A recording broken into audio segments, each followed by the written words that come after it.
Okay, stay. Are we good? Hey, it didn't fall. We're good. Hey everybody, it's GP here, GP6, and welcome to the Q&A video of the President's Play Pokemon Sapphire Nuzlocke video that I promised many months ago. I'm always late to these things, as we know. My punctuality is not great on YouTube.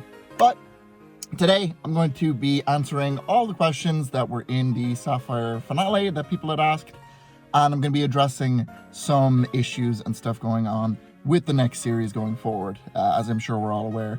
That's why I'm doing this in my car at the moment. Check out Broadway CJ's video in response to the 11 Labs controversy. They did it in their car, so you know what I said? Let's do a car blog, and I feel more comfortable here for some reason. I don't know. First, let's get the big question out of the way, which everybody's been asking me. What is the next series on this channel? And I've teased it a couple of times, I've been mentioned it a few times on stream, but the next series for GP6's Presidents is Pokemon Infinite Fusion. If you don't know what Pokemon Infinite Fusion is, it is arguably the biggest fan game in the Pokemon community at the moment, where you can fuse two Pokemon together to make a brand new hybrid form. And a lot of base generations are just done actually coincidentally from like an AI program, but a countless amount of talented individuals in the Pokemon community have come together and have actually created these custom sprites for this game. A lot of it is a reference to pop culture or memes or like other sorts of media and influences and stuff, which, you know, I make a lot of those references in my series, so it kind of just felt like a natural fit to go from here. So I have episode 1 ready. I've been ready to go. It's coming out March 15th, I think is the date that I've said, and it's going to be a good one. But in saying that, obviously there is a bit of an issue with the upcoming series, and that is that since I've started producing it, 11 Labs have decided to block Joe and Trump's voices on their program, which makes it extremely difficult to continue. Now, I am not quitting, not giving up. As CJ said in his video too, we are not going anywhere. We are a community. We have built this strong, absolutely indomitable community, which I'm so grateful to be a part of, by the way. A lot of the fans really like the content that we make, and I really enjoy making the content too. But that being said, oh my god, there's no way it fell again! Hey guys, it's GP6 here from the future, editing this video as we speak. And if you guys want to see the full blooper reel and as well as a couple of extra questions, I suppose it's the extended cut of this Q&A, make sure that you become a member of the channel. It supports me financially through these times and to help me kind of figure out where to go with the series going forward. And yeah, it's going to be a lot of content added there in the future, a lot of behind the scenes, a lot of extras, and, you know, custom emotes and stuff like that for live streams, and you'll get like little tags and little membership badges and stuff like that. So it's something I'm going to be investing in going forward. Doesn't matter what tier you guys want to subscribe at or join the memberships at, you will get all the same benefits. The only difference is however much you feel gracious in donating to the channel, and I really appreciate it, guys. Anyway, back to the video. Thank you. A lot of you really enjoy the content that we make, and I really enjoy making it. But that being said, we are going to have to go about creating it in a different way. Because of the two major voices that are blocked, there's got to be some sort of workaround that we have to work towards. So what I've been doing is I've been using alternative services. I've tried Play.ht, which my good friend Uvox has recommended. Make sure you check out his Clover series. And it's working for him, but it's not quite to the same standard that I would use for my series, in that it works for his set of voices, but it doesn't work for mine, if that makes sense. And it's a bit of a problem because I'm at a standstill at the moment where I'm near the end of episode 1 and I can't get it out. I can't actually make it because 11 Labs has blocked the voices. And the Play.ht voices are taking literally 3 or 4 hours of regenerating the same line. And even then, it's kind of like, you know, it's a 60 or 70% quality that I'm just kind of like, you know what, I'll take it at this point. Which I don't want to do. I want to make every episode to the absolute best of my ability and not regret anything like I did with Sapphire.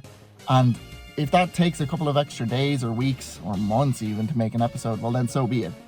But right now, we need to find something. Like, we need to perform some sort of major move here in order to keep these videos coming at a substantial rate, or at least a decent pace, you know what I'm saying? there's a couple of different alternatives that I've been thinking. The one thing that is reassuring is that Barack's voice isn't touched. That is going to be still the same high quality, so that's fine. But Joe and Trump's voice on every other platform is just, it's not doing it for me. It's just not the way that I want it to be. They're not similar enough. They're not even like anywhere near resembling the voice, you know? So I think we need to go about that in a different way. My alternative, which is a bit crazy, and a lot of you, I want to hear what you think about this, because this might be out there. But I was thinking, at the end of the first episode, there's an event that happens, and in that event, because coincidentally it's tied to Pokemon Infinite Fusion, that Joe and Trump split bodies, trade bodies, and gain new voices in the form of different characters. I don't know what characters. Could be somebody like pre-established characters that I have in my verse, like Rizbeth, or Keanu, preferably not Mr. Beast. We can all agree that voice was trash. Gordino. We can get them to be the voices for the episodes that come out regularly. And then when the full movie comes out, I would be willing to go back and redub all of those lines in Joe and Trump's high quality voice if 11 Labs ever unbanned it. People are theorizing, you know, that by the end of November or the end of December, that they will be back online, the voices won't be blocked anymore. And if that's the case, or if another program comes out in the middle of Infinite Fusion where it is of decently high quality, I would be willing to switch them back into their original bodies. And then for the full movie that comes out, I will go back and I will redub all of the lines in Joe and Trump's voice. It sounds like a lot of work, but the actual script is where majority of the work goes into a series like this. So if I have episode 1 to 20, let's say, released individually, and it's Barack, let's say, I don't know, Gordon and Moist Critical as Joe and Trump, and then the full movie comes out, part 1 to 20, I would be willing to republish that as Barack, Joe, and Trump. I would be willing to go through that effort. I don't know if that's what people want. If there's any other alternative, please let me know, because I've been trying with the new Joe and Trump voices and they're just not working. I think there are a couple of other sites as well that have blocked the voices, so it's become increasingly more difficult. Unless a program like pops up overnight, it's going to be very difficult to produce the series the same way. As I said, if any of you have an alternative, please let me know in the comments. Join the Discord, let me know, or reach out to me on Discord as well, or on Twitter, and let's see if we can do something about this, because I don't want to stop making the videos, and I won't be. But when I was generating those lines this morning for 3 or 4 hours and I literally did not get anywhere, I was not having fun making videos. And that's when I stopped making videos, is when I don't have fun making them anymore. So we will get there. Just bear with me. I promise you, we will get there. All right, with all that depressing stuff out of the way, let's get into the questions. Did you script the gameplay, or was it actually genuine? I know you obviously wrote the scripts for the presidents and their dialogue around the gameplay, but I'm curious if you did the same with the gameplay. For example, were the deaths decided beforehand, or did they actually occur in the gameplay completely unplanned? So, yeah, the whole thing was played through with no intentions of, no intentional deaths. It was all totally coincidental. It was all skill. It was skill issue, ultimately, at the end of the day. But there were a couple of times where I threw in a couple of actions on purpose to write dialogue around it. Like in the first couple of episodes where Joe used the full restore, or where he was like running into a tree trying to use cut on it. Those were intentional. Him on the bike spazzing out, that was intentional. A lot of it was Joe. It was just scripted things with Joe. But in terms of the actual gameplay, no, I did not have any of that planned. You can even see it like when Surskit died. That was at the very start of the episode. That was 1 minute in. I could have went back. I could have restarted the whole episode and they could have lived, but I decided, you know what? No, I'll keep to the integrity of it. And they died. And even the Wallace fight is proof of that as well, Do you have any jokes that were too effed up for the script? And if so, what was it? No, but there was a line that I drew at some point. A lot of the series jokes went unhinged, especially at the start. And I was really trying to find that creative balance between, you know, oh, it's funny to hear Trump say the F word a million times, but also like, it's not funny after the 10th or 11th onwards. So there was definitely a balance there that I needed to strike. And even with the absurdity of some of the jokes. But there was an episode start, I think, was it 14 or 15, where Barack opens up saying, you know, that he plunged the knife through this guy's chest and his guts spilled out and stuff like that. And that was one of my most controversial episodes because a lot of people viewed it and said, I couldn't get past the opening. It was just so randomly gory and vulgar for no reason. And that kind of opened my eyes to, you know what? Maybe you don't have to just be extreme for the fact of being extreme. If you just hit that narrative balance, people will enjoy the writing. So that was kind of that turning point for me. But in terms of, was there too many, or was there any joke that was too messed up? I drew a line in the sand in, was it episode 9, the Trickmaster House, where Donald says the escape rope used in real life is used to escape reality. That joke is thrown in there intentionally to say, right, these are the type of jokes that I definitely won't be making because, you know, I make these videos for people to be happy and to enjoy it and as a form of entertainment. And the last thing I want are those dark thoughts and intrusive thoughts being brought up in a series like that. Which is why I made Joe then go on to say that, you know, he wants people to be happy and I want people to be happy. That's when I kind of portrayed myself in Joe in that moment. So I hope that answers your question. Which president's attitude and behavior did you find the most difficult to write the script for and why? Great question. The easiest was Barack because his kind of mellow voice is easy to portray either emotionally or just kind of in a deadpan delivery. And most of the time, Joe as well. Trump was definitely the issue. And that was one of the reasons in episode 16, I think it was, that I got rid of him completely because I was literally at my boiling point with him where I thought, God, I cannot create lines for this guy without him using up so many characters and generations in 11 Labs. Look how that turned out. That aged really well now that I don't even use 11 Labs. But yeah, he was a major problem. And I feel like a lot of it was that my voice sample for Trump was okay. Not the best. It's just okay. And it was a bit difficult for him to say things in a certain way. And he was very quiet a lot of the time and he would trail off. And no matter what way I reworded his sentence or tried to get it out, it wasn't coming to fruition. Messing around with the sliders and settings a bit more, I did kind of get the hang of it by the end of the series, but I would say Donald is definitely the most difficult. But if you mean in terms of script writing, I mean, they're all pretty easy to write for. Just the generating part was definitely the hardest. This is probably going to be my favorite question. How was it like making the series, and how long did it take to finish one episode? Making this series was so amazing. It was absolutely amazing. I not only built a community on YouTube, but I met some great, incredible, supportive people in the other President's Play content creators in terms of Discommel, CJ, Dilksan, Presidents, Uvox. You guys are amazing. And everybody that's watching this video, if you like my content, definitely go down to the description and check out the guys. But they're all amazing. Like, I really appreciate the friendship that I've got with them. And not only that, the fact that we can do these crossover and these community nights and these streams and stuff, and even publish these videos, mention each other and cross it over and link you guys to more content is just great. It's really nice to see that on YouTube because you don't see that a lot in modern day anyway. So, you know, just gaining those guys as friends and gaining the community that I do, that was probably the best part of the series. And for how long it took for each episode, at the beginning it was definitely a lot quicker. I got episode 1 and 2 out in like maybe 2 days. I got both of them out. But you can kind of see that the quality of those is dipped in comparison to the later episodes. And I'm obviously notorious for taking a lot of breaks as the series got near its end, especially in the 20s. I was taking like a break week every week.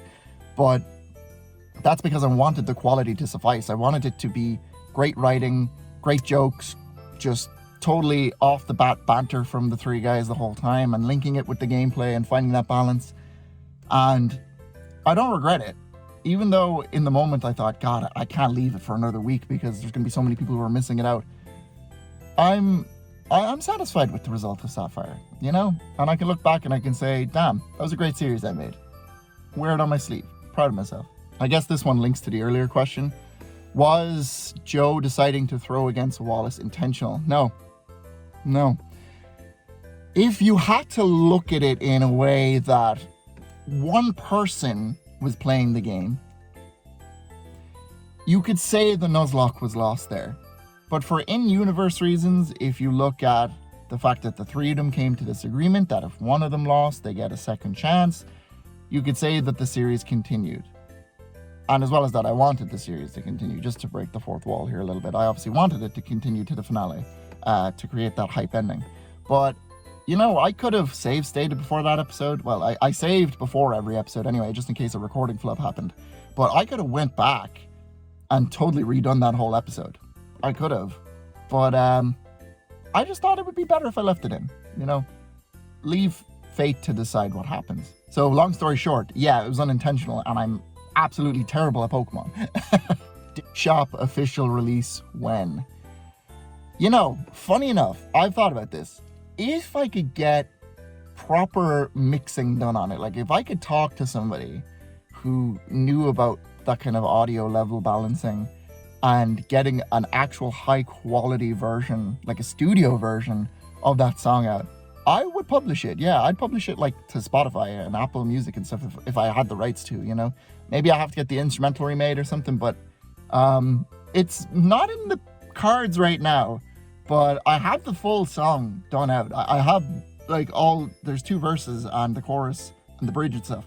I have it all done. I have it all parodied.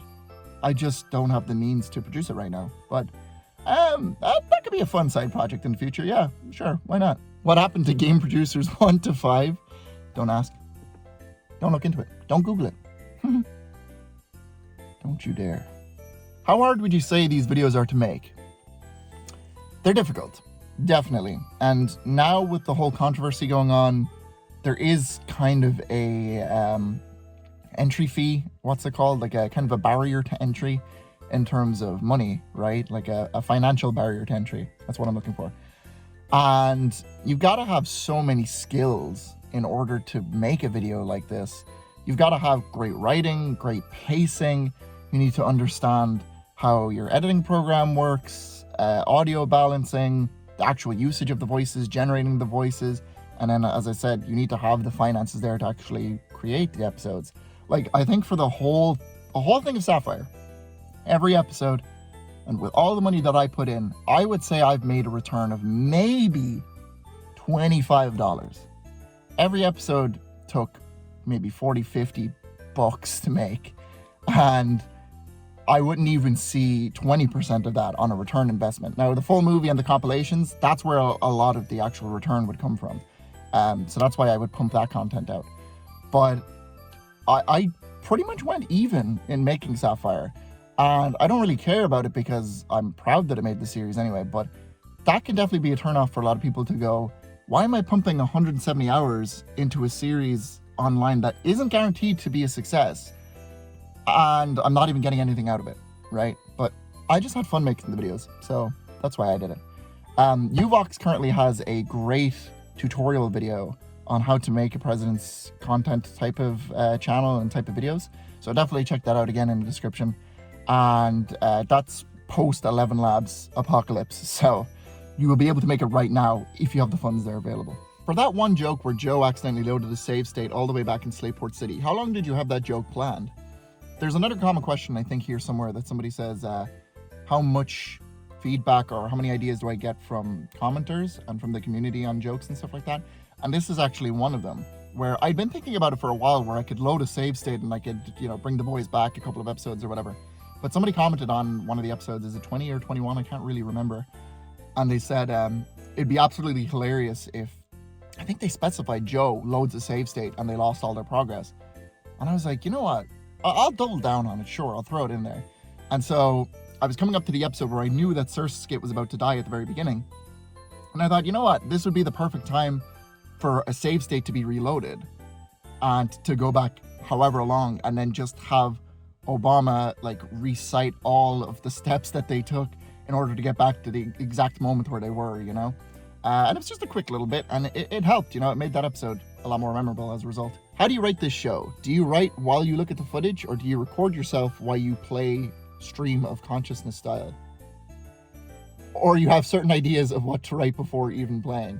So I completed the game in 3 sittings. I did episode 1 to 3, I did episode 4 to 25, and then I did episode 26. And you can see kind of in episode 1 to 3, I was kind of just trying to figure things out.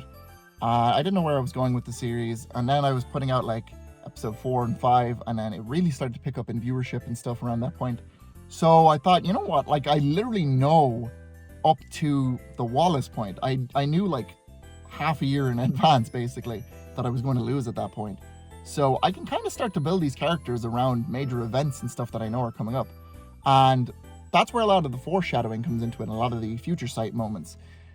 And as well as that, while I was playing the game, I was kind of thinking to myself, you know what, I'll throw in this joke where, you know, Joe gets on the bike and he can't control it. I would say that 95% of the script was improvised, where I'm looking at episode 6 in the editor, and I have 20 minutes to go, and I just go, right, what happens for the next 1 minute? Okay, I'll have them talk about this and whatever's happening on the screen, or they catch this, or I'll make them just go on a tangent like that, or I'll bring in a bit of banter here, or a joke, or whatever, right?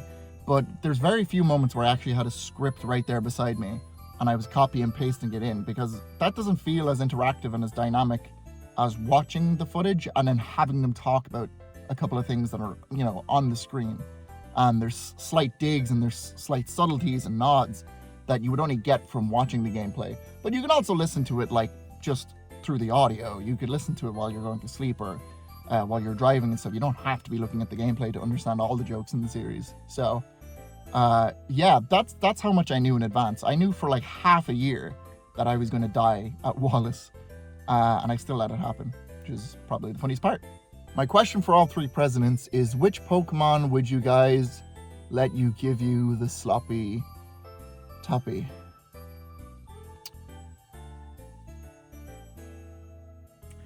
Barack is Sloppenheimer the Dusk Noir. Joe, come on, we know who Joe's is. And Donald's is Rampardos. Oh, there's the comment I was talking about earlier. Is any of the script crowdsourced? So, again, a lot of it is pulled from other forms of media. Like, there's a lot of references, and it's just stuff that I like. There's a lot of pop culture, there's a lot of songs, music, other gaming series, other YouTube series, YouTubers, Twitter, memes, jokes. Like, there's so much there to cover in the series, and a lot of it is just like me poking references at a million different things. Now, a lot of it is original as well, but there's definitely a few things that I've taken and I've just gone, you know what, I'll throw in like this subtle Xenoblade reference and nobody will get it. And then like 2 people get it. And I'm like, oh my God, that's the best thing ever. Or Joe talking about the little busters, the little ball busters or whatever. And somebody freaking got it in the comments. I just could not believe it. I was like, this is going to go over everybody's head. And then one dude was like, yo, did I just hear a little busters reference? I was like, oh, that's amazing. That's the best thing I ever did here. So yeah, like it's just fun. I don't know. It's just the way that I write, and I like it. So, what was the boys' favorite Pokemon of the Nuzlocke? Trump's was Donnie, the Fearow. Joe's was Dog, the Entei. And Barack's was Osama. Remember that one. There might be lore there. Remember that. If the presidents could turn into a Pokemon, which one would they turn into? Well, I mean, probably their favorites, or the ones that they would bring to real life. Like Barack would probably be Garchomp or an Eevee or something. Probably Garchomp. Joe would probably just be a Slacking, just so he could sleep around, and, you know, or Slackoff. That one's more lazy, I suppose. And Trump would just be want to be something powerful like Zacian or Mega Rayquaza or Spectrier, Calyrex thingy. Necrozma. Nick my balls across your mouth. I suppose I'll end this with a question actually in relation to the next series, which is, what do you think of Infinite Fusion? I think it's a really, really fun and unique way of taking that Pokemon formula and really spinning it on its head, where you have all these creatures and they're all very unique in their own right, but you know, it just opens up the possibilities for so much more. And I was a bit afraid of going into Infinite Fusion, I can't lie, because it's not a mainline series Pokemon game. And there are a lot of other President series, like Discomo has pretty much every other mainline series game knocked out of the way. But not that that puts me off doing them, but I don't want to kind of step on something that's already been done creatively, you know? Not to say that I wouldn't do any of his games in the future, but he claimed them first, let's say. But Infinite Fusion is super, super enjoyable. And I would recommend anybody who wants to watch the videos that I put out to play alongside with me, because you will have a drastically different experience compared to what I have. Whether it's a Nuzlocke or whether it's a normal series, definitely get on Infinite Fusion. It's free. It's a free fan game. Get out there and play it. I do have my game in mind for Season 3 as well, so just know, like, you know, even if this series isn't great production-wise or whatever happens in the next year, if something happens with this and it doesn't turn out as well as you think, or you wish it was a mainline series game, Season 3 is also technically a mainline game. It's a modded version of one of the mainline series games, but the mod makes it more enjoyable, let's just say. It is pretty much the base experience. It's one that people have been looking out for, and it's one of my favorite games of all time. So, yeah. Also, Infinite Fusion is going to be a Nuzlocke. I don't know if I mentioned that in this video. I don't think I did. It's going to be a Nuzlocke, obviously, for the tension and for the story. And the story goes hard. Let's just say that much. With that being said, this is probably going to be an annoyingly long video. I'm at 59 minutes right now on my recorder. Thank you so much for watching, and I appreciate your support. I appreciate everything. And I appreciate your guys' support, and we're going to get through this. We're going to figure out a way to make the high quality content again. So just be prepared that when episode 1 drops, there will either be a drastic change in the series going forward, whether the guys swap voices or swap bodies or whatever it is, or we'll find an alternative to make it more consistent. So if episode 2 doesn't come out a week or 2 weeks or even a month after the first episode of Infinite Fusion, just make sure to remember that I'm not going anywhere and that I will be here. And I live stream quite consistently, and I'm on Discord all the time if you guys want to reach out to me or suggest any workaround or anything. We'll get through this. There'll be more videos. So thank you all for so much. Thank you all for so much. Thank you all so much for watching. I really appreciate it. See you in the next one. Oh, it didn't fall then. Really? Really? It's not falling when I punch it to death, bro. Close combat. These people say they want more heat more. I'm balling like I'm Kevin Durant. I'm trying to look away from my girl, but she's so beautiful, I really can't. Really can't? Really can't? Does he spell really can't?